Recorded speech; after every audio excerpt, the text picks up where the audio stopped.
Lakini tumie fursa hii, japo mheshimiwa mbunge alishasema katika taifa letu tumepoteza kiongozi wetu mahiri, tumepoteza kiongozi mwandamizi wa serikali, tumepoteza mbunge ambaye amekaa bungeni kwa muda mrefu na kutumikia taifa letu kwa miaka zaidi ya 30, ambaye alikuwa akiitwa Mheshimiwa William Vangimembe Lukuvi, mbunge wa jimbo la Isimani, na amekuwa waziri kwa miaka mingi tangu alipoanza kuchaguliwa kuwa mbunge.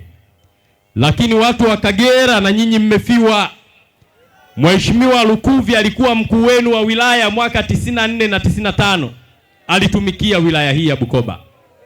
Kwa hiyo hapa mmepoteza kiongozi, taifa limepoteza kiongozi, na sisi watu wa Iringa tumempoteza baba yetu na kiongozi wetu.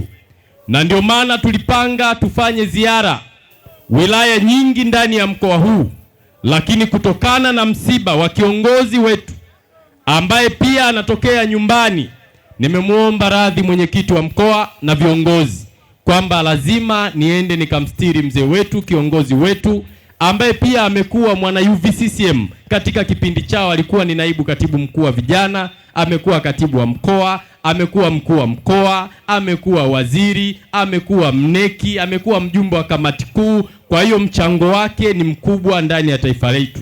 Kwa hiyo tumepata msiba, lakini tunashukuru mlisimama mkampa heshima na kumwombea dua na sala. Mwenyezi Mungu awabariki na mpumzishe kwa amani mzee wetu Lukuvi.